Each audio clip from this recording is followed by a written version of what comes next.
Good morning সবাইকে। শোবিস্টাস ব্লগে তোমাদের অনেক অনেক স্বাগত। আশা করি তোমরা সবাই খুব ভালো আছো, আমিও ভালো আছি। তবে এখন আমি একটু বেরিয়ে যাচ্ছি, আমার মার কাছে যাব।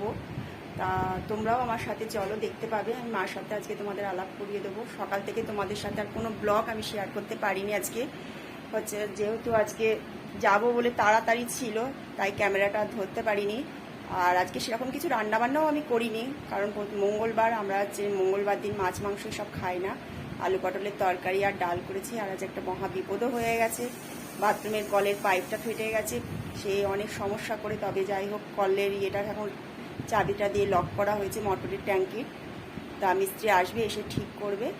এর জন্য আরও দেরি হয়ে গেল। তাহলে চলো দেখতে থাকো আমার ব্লগটা। টোটোতে উঠে পড়েছি, যাচ্ছি টোটো করে বাড়িতে যাচ্ছি।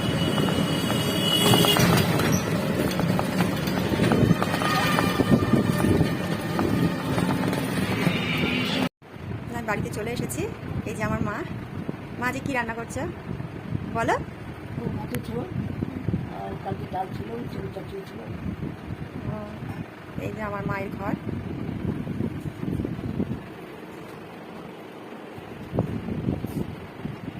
তোমরা তো দেখলে, টোটো করে আসলাম, মার কাছেই এসেছিলাম।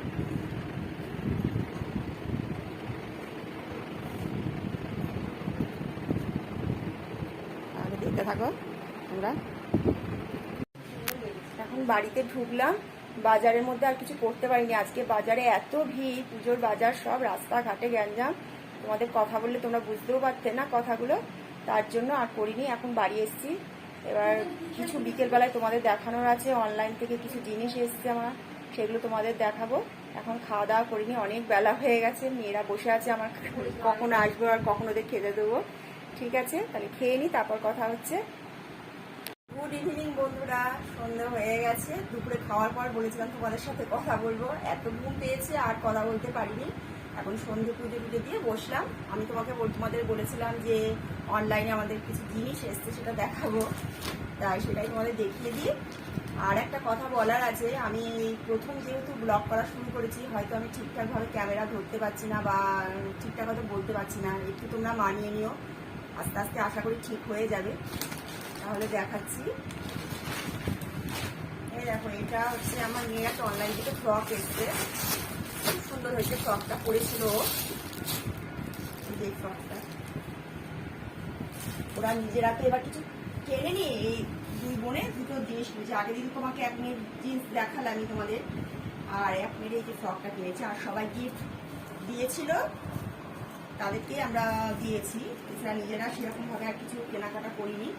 এই ফ্রকটা খুব সুন্দর হয়েছে। ফ্রকটা অনলাইন থেকে কিনেছে, না অ্যামাজন থেকে কিনেছে। আর আগের দিন বলেছিলাম, তোমাদের দেখিয়েছিলাম যে দাদার জন্য শার্ট কিনেছি। দিদিরটা তখন কেনা হয়নি, আর দিদির জন্য এটা কিনেছি। এই যে ফ্রক কাটিং একটা কুর্তি, এটাও খুব সুন্দর হয়েছে। আসল কথা, যে দিদিকে আমি দেবো উনি শাড়ি পরে না খুব একটা, এগুলোই বেশি পছন্দ করে দিদি, তার জন্য দিদির জন্য এইগুলোই কিনেছি। কেমন হয়েছে তোমরা একটু বলো কমেন্ট করে। আর তোমরা প্লিজ একটু কমেন্ট করো, আমার চ্যানেলটা সাবস্ক্রাইব করে দিও। আর একটা জিনিস কিনেছি, এখনো ফ্ল্যাটে যদিও কিছু কেনাকাটা সেরকমভাবে হয়নি, তা সবই যখন তোমাদের সাথে শেয়ার করছি, ভাবলাম এটাও একটু শেয়ার করে দিই।